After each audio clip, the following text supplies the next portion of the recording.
Assalamualaikum warahmatullahi wabarakatuh. Waalaikumsalam. Salam sobat sosial.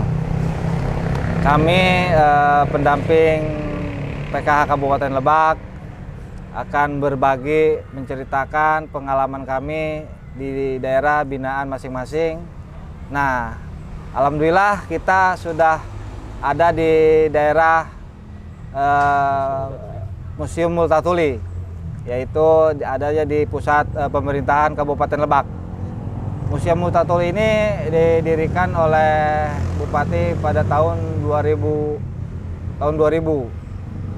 Ini adalah sejarah perkembangan Kabupaten Lebak ada di sini.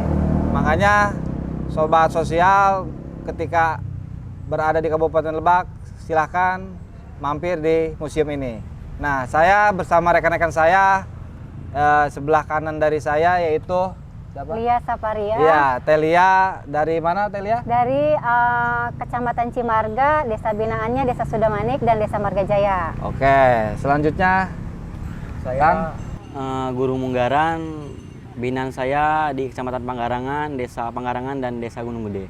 Oke, sebelah kiri Saya Kang siapa? Husairi ya. Kang Husairi ya. Saya Jadi binaan PKH saya di Kecamatan Sobang, Desa-desa Majasari, Cirompang dan Sukajaya. Ya. Di itu rekan-rekan SDM PKH di Kabupaten Lebak dan perkenalkan nama saya Saifur Rahman. Saya asli dari Kecamatan Lewidamar. Binaan saya kebetulan yaitu adalah sebuah suku yang ada di Kabupaten Lebak, Provinsi Banten, yaitu suku Baduy. Nah, kita mudah-mudahan cerita kita pada hari ini bisa membuat inspirasi teman-teman SDM PKH seluruh Indonesia. Mungkin sebagai pembuka, adanya PKH di Kabupaten Lebak ini sekitar tahun 2010 awal program PKH masuk ke Kabupaten Lebak. Nah, kita ditugaskan oleh kementerian untuk mengurangi kemiskinan yang ada di Kabupaten Lebak. Alhamdulillah sampai sekarang kita masih diberi kesehatan untuk melaksanakan tugas itu. Amin. Nah, Bu Lia di Kecamatan Cimarga ya? Iya, Nah, betul. Kecamatan Cimarga itu ada berapa dampingan KPM, Bu Lia? Saya mendampingi 351 KPM. Wow, banyak juga ya? Iya, Seorang lumayan. Sri Kandi ya? Iya, Waduh, dua ini gimana, Bu? desa itu. Dua desa? Iya kan, Oke. ya, dua desa itu lumayan ya, jalan juga ekstrim. Nah. Jembatan banyak, Cimarga Oh. itu terbanyak jembatannya di Kabupaten Lebak, begitu. Daerah Cimarga itu ya, Iya. Bu? Nah, terus gimana, Bu? Karena Pengalaman Ibu? pengalaman saya lumayan ada sedihnya, ada bahagianya ya. Sedihnya itu ketika mau kunjungan ke KPM, Ya. jembatannya jelek, Oh. bolong-bolong gitu kan, Oh, karena dari bambu ya, betul. kiri kanannya nggak ada halangan itu ya, papan gitu nggak ada. Ketika kita jatuh kan Itu udah rawan otomatis ya, kecelakaan ya, kita bisa masuk bisa ke jatuh ke sungai ya? sungai ya. Oke, Makanya ya. sedihnya begitu. Tapi karena kita punya orang desa, kita ngontek orang desa, kadang-kadang kita janjian di jembatan, Oke. minta tolong sama orang desa ya, gimana caranya kita bisa menyeberangi jembatan itu gitu, Ya. Kang. Kalau misalkan bahagianya mah banyak ketika datang ke desa mereka, alhamdulillah KPM menyambut kita dengan ramah. Alhamdulillah, Oke. Ya. Yang Ibu Lia lakukan untuk pendampingan ke KPM PKI itu seperti apa? Yang gitu. Pendampingan saya dengan KPM itu pertama melalui pertemuan kelompok ya sama KPM, dibagi-bagi kelompok. Di situ kita banyaknya pertemuan itu, ibu-ibu itu kalau udah ngobrol itu pasti udah bertemu itu pasti curhat. Oke, Ya, curhat. cara pendampingan dengan ibu-ibu itu curhat. Jadi ayo kita ngumpul, saling mencurahkan isi hati. Dari situ juga saling memberikan motivasi dengan adanya pertemuan kelompok itu. Ya. Tapi yang ini yang saya dengar dari rekan-rekan SDM PKH, dan itu suatu keberhasilan Ibu Lia itu sampai anak KPM itu melanjutkan kuliah Ya, gimana Bu ceritanya Bu? Oh iya, itu itu. ada KPM saya yang Hmm. benar-benar ekonominya tidak mampu ya, Iya. karena tidak ada yang bekerja di keluarga itu. Iya. Bapaknya punten disabilitas. Disabilitas. Disabilitasnya itu berat ya, Berat. jadi stres gitu ya, Oh, punten ya iya. ini ya. Stres, dimana kan di sana tidak ada yang pencari nafkah. Sementara si anak itu pengen sekolah melanjutkan. Iya. Dari cerita orang tuanya si ibu ini, si ibu kan alhamdulillah Ya. normal ya, namanya Ibu Tina, normal, sering curhat ya, akhirnya pendamping memberikan motivasi, Ya, motivasi. supaya tetap anaknya terus dilanjutkan walaupun kondisi ekonomi seperti itu. Dan ada bantuan PKH ini, ayo kita manfaatkan dengan baik gitu kan. Dan alhamdulillah Ibu Tina dan anaknya termotivasi untuk terus menjalankan pendidikannya. Setelah lulus SMA kemarin, alhamdulillah sekarang daftar di universitas. Alhamdulillah. Berarti itu salah satu sedikitlah perjuangan dari seorang pendamping Ibu Lia untuk motivasi KPM walaupun tidak sama sekali mampu gitu tapi untuk pendidikan masih Ya. ada harapan kan Alhamdulillah, gitu. iya. Alhamdulillah ya. Itu dari Ibu Lia. Kalau dari Kang Guru dari mana Kang Guru? Kalau guru dari Kecamatan Panggarangan, Desa Benaan Guru, Desa Panggarangan sama Desa Gunung Gede. Yang paling menjadi kendala pada saat kita kunjungan ke lapangannya itu Enggak, situasi gambaran Gunung Gambaran Gede juga lumayan ya. lumayan. Ini pegunungan di atas pegunungan ya, Kang Guru ya. dan di sana juga belum semuanya jalan di aspal, ada jalan berbatu, dan kalau musim hujan ada beberapa kampung yang memang tidak bisa dilalui. Jadi ya kadang-kadang kita harus pakai motor dan motornya dirantai kan seperti itu. Sangat melelahkan, tapi Pernah betus ban juga nggak Pak? pernah beberapa kali betus ban karena bukan ban tubles Bu. Jadi saya mencoba untuk bekerja sama dengan pihak desa karena ini program pemerintah, apapun yang terjadi bagaimana caranya program bisa tersampaikan dan bisa dirasakan oleh masyarakat. Kang Guru ngebina berapa KPM di sana? Guru membina dari 2 desa itu membina 517 KPM, Pak. Oh, jadi emang treks jalannya itu dari bawah ke atas itu Lumayan susah dan menyulitkan, apalagi kalau musim hujan. Dari kantor kecamatan itu sekitar 3 jam. Dan kalau mau mobil saya rasa tidak akan bisa karena memang harus pakai motor kalau musim hujan. emang di atas gunung ya Di kebanyakan atas gunung, KPM-nya ya. Iya. Oh, gitu. Jadi emang Mas Kang Guru ini pejuang sosial Insya Allah, Pak, di, insya Allah. di Kabupaten Lebak, salah satu SDM-nya. Ini tracksnya juga lumayan ekstrim karena kadang-kadang motor juga susah untuk dijalankan kan gitu ya, banyak kendalanya. Nah, ini dari Kang Heri dari Sobang. Nah, coba Sobang ya. Ceritakan Kang Heri Sobang itu. Jadi KPM binaan saya dari 3 desa. 3 desa ya? Iya, Oke. 3 desa Nah. tadi Majasari, Desa Cirompang sama Desa Sukajaya itu 536. KPM. KPM 536 KPM. 536 Oh, KPM. banyak ya Kang Heri ya. Lumayan, Iya. lumayan banyak. Kemudian di daerah sana juga, daerah Sobang juga sama seperti teman-teman daerah pegunungan gitu, Iya. Pak ya. Kemudian akses dari satu kampung ke kampung lain juga kan sangat lumayan ekstrim.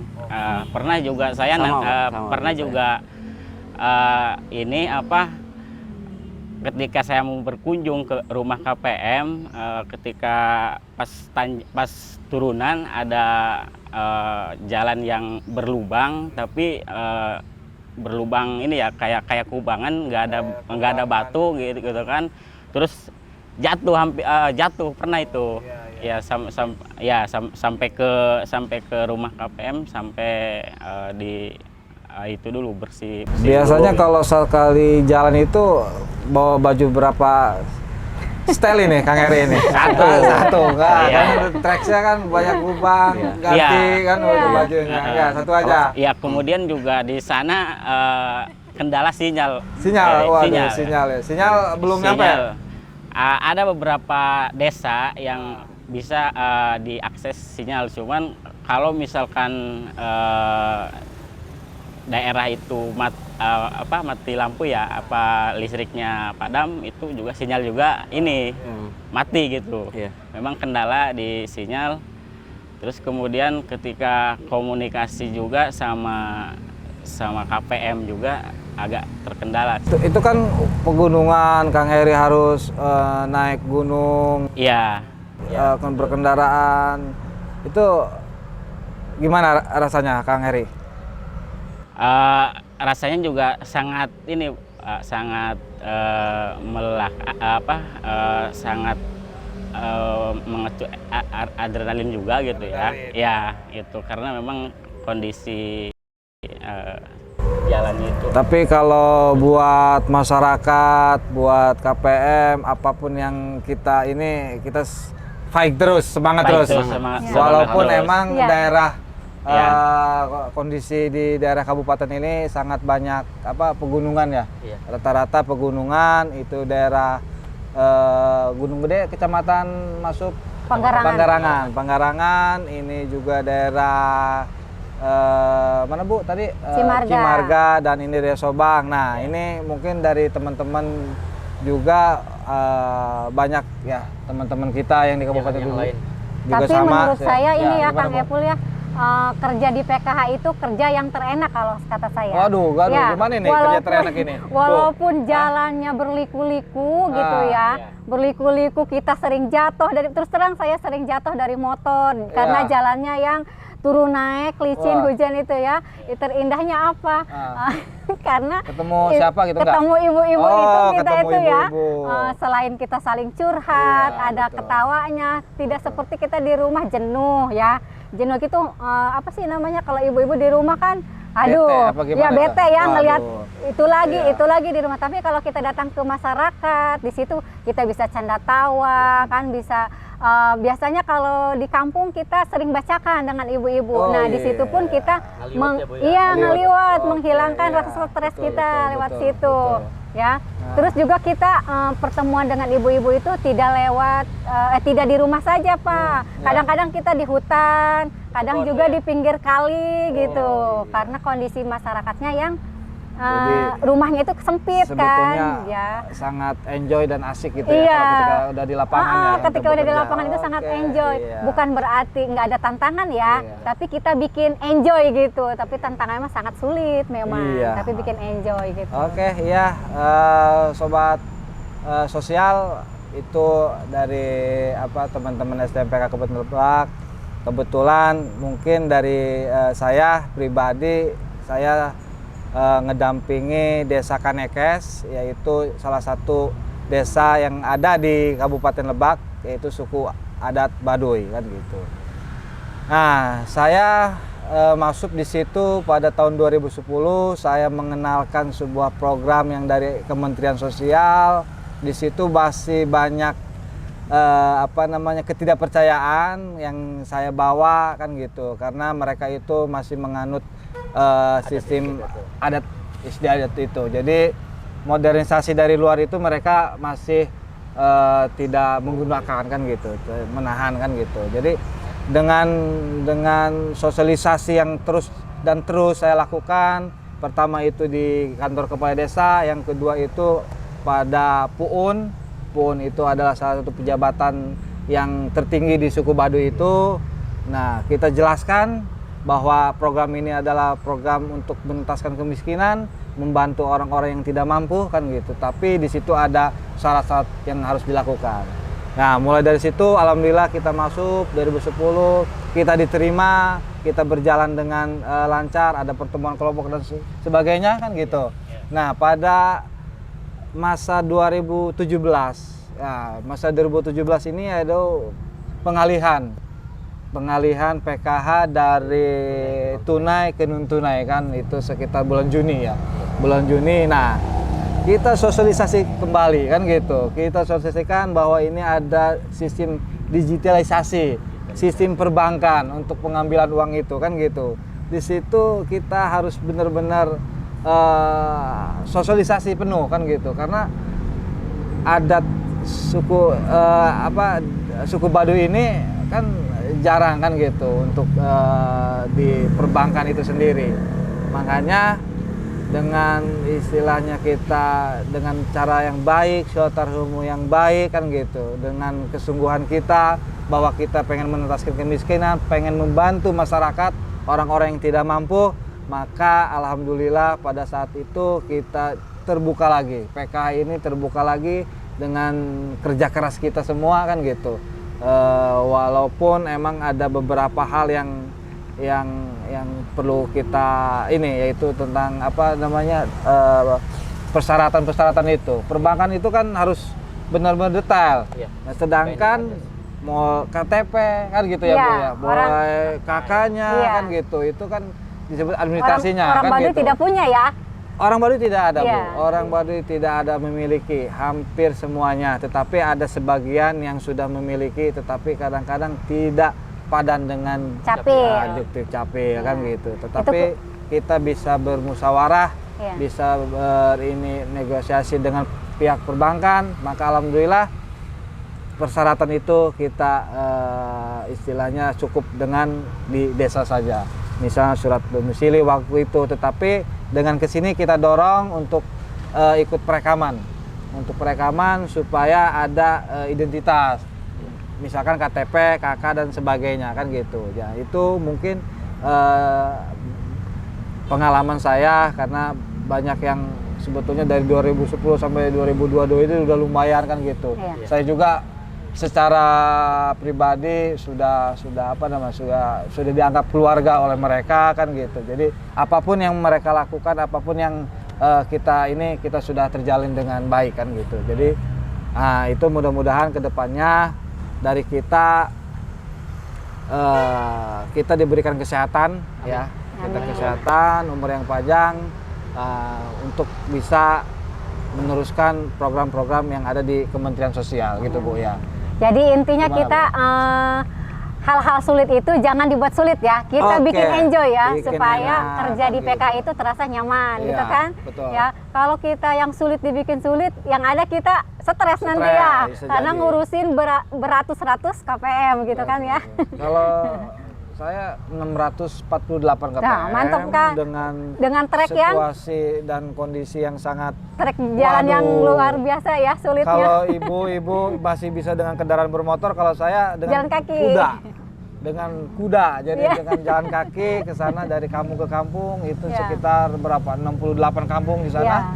Kan gitu. Berbagai pelosok dan itu dibatasi oleh beberapa kecamatan yang sebelah barat dari Bojongmani kan itu, yang dari Sobang kan itu. Tapi juga ada Pak ya, dengan kondisi. Jadi alhamdulillah dengan kondisi itu karena kita bekerjanya dengan ikhlas, dengan hati kan gitu. Nah itu yang menjadi kita jadi enak kan gitu. Jadi kita tidak terasa terbebani, apapun yang kita lakukan kita senang kan gitu untuk kepentingan masyarakat kita kan gitu. Baik sobat sosial, itu sebagian cerita dari kami dari Kabupaten Lebak SDM PKH. Mudah-mudahan bisa sedikit terinspirasi atau membuat pengalaman dari kami. Sekian dari kami, itu cerita pengalaman kami semua. Mudah-mudahan bisa berbagi pada teman-teman semua. Dan jangan lupa saksikan cerita-cerita yang menarik di daerah yang lain hanya di channel favorit kita, yaitu channel Linjang Sos. Oke.